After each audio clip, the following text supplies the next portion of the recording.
ভাল লাগিছে আৰু এনেকুৱা এটা এৱাৰ্ড পাই কিনে হ'ব নাছিলে ছ'চিয়েল মিডিয়াত পাই থাকোঁ দেখি থাকোঁ সেইটো কাৰণে মই এপ্লাই কৰি চাওঁ বুলি কৰি চালোঁ আৰু পোৱাৰ কাৰণে নিজকে বহুত বেছি ভাল লাগিছে কেতিয়াৰ পৰা কৰিছিলা এইটো মই আঁকি থকাবোৰ মানে সৰুৰ পৰাই ছবি আঁকিবলৈ বহুত ইচ্ছা আছিলে আৰু ভাল পাওঁ আঁকি কেনে আঁকি থাকোঁ আৰু আজি কেনেধৰণে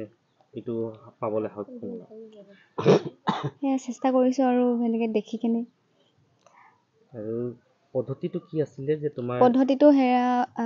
ৱেবছাইট এটা আছে ইণ্ডিয়া বুক অফ ৰেকৰ্ড বুলি সেই ৱেবছাইটত গৈ কেনে এপ্লিকেশ্যনখন ফিল আপ কৰিব লাগে তাৰ ফিল আপ কৰি মই কি আঁকিছোঁ সেইটো ভিডিঅ' কৰি দিব লাগে তাৰপিছত মেইল এটা আহি কনফাৰ্মেশ্যন মেইল সেয়াই আৰু কেতিয়া কৰিছিলা এইটো মই ডিচেম্বৰ 20 তাৰিখে কনফাৰ্মেশ্যন ডেটটো কেতিয়া আহিলে কনফাৰ্মেশ্যন মেইলটো ডিচেম্বৰ নহয় 2 তাৰিখ 7 তাৰিখ মানে কৰিছিলোঁ ডিচেম্বৰ 13 তাৰিখে আহিছে কনফাৰ্মেশ্যন মেইলটো তাৰপিছত এইটো এৱাৰ্ডটো পাইছেহি বুধবাৰে টিংখাং সমষ্টিৰ এক ভিতৰুৱা গাঁৱৰ কয়লাগঢ়া গাঁও এই গাঁৱৰে পুনা মাহাতৰ জ্যেষ্ঠ জীয়ৰী অংকনা মাহাতো আমি আগতে গম পাওঁ তেওঁ চিত্ৰাংকন বিভিন্ন প্ৰতিযোগিতাত ভাগ লয় আৰু সেই অনুপাতে তাই মানে 2023 চনৰ ডিচেম্বৰ মাহত অনলাইন যোগে ইণ্ডিয়ান বুক অফ ৰেকৰ্ড অৰ্থাৎ অনলাইন যোগে তেওঁ চিত্ৰাংকন প্ৰতিযোগিতাত ভাগ লয় ভিডিঅ' কনফাৰেন্সৰ যোগেদি আৰু 17 তাৰিখে তেখেতে ইণ্ডিয়ান বুকছ অফ ৰেকৰ্ডত মানে তেওঁ অন্তৰ্ভুক্ত হয় আৰু তাইৰ মানে যি পাবলগীয়া পুৰস্কাৰসমূহ ঘৰত আহি পায়হি আমি এই ক্ষেত্ৰত অসম স্বাধীন ছাত্ৰ সন্থাই অতিকে আনন্দিত হৈছোঁ আৰু এই পৰিয়ালৰ সকলো সদস্যক যেহেতু মাক দেউতাক লগতে আমি এই অংকনা মাহাতলৈ আমি উজ্জ্বল ভৱিষ্যত কামনা কৰিছোঁ আৰু লগতে আমি ক'ব বিচাৰিছোঁ এই পৰিয়ালটোৰ আৰ্থিকভাৱে একেবাৰেই অৱস্থা বেয়া আমি গম পোৱা মতে পুনা মাহাতো ডাঙৰীয়াই ভেঞ্চাৰ স্কুল এখনত মানে শিক্ষকতা কৰি আছে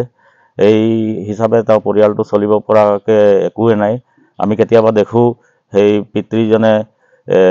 স্কুলৰ পৰা আহি কেতিয়াবা বজাৰত শাক পাচলিও বিকা আমি লক্ষ্য কৰিছোঁ এই ক্ষেত্ৰত আমি এই সমষ্টিৰে জনপ্ৰিয় বিধায়ক বিমল বৰা ডাঙৰীয়াক এই পৰিয়ালটোৰ তথা এই ছোৱালীজনীৰ ভৱিষ্যৰ কাৰণে উজ্জ্বল ভৱিষ্যৰ কাৰণে যাতে কিবা পদক্ষেপ লয় আৰ্থিকভাৱে কিবা সহায় সহযোগ কৰে আমি স্বাধীন ছাত্ৰ সন্থাই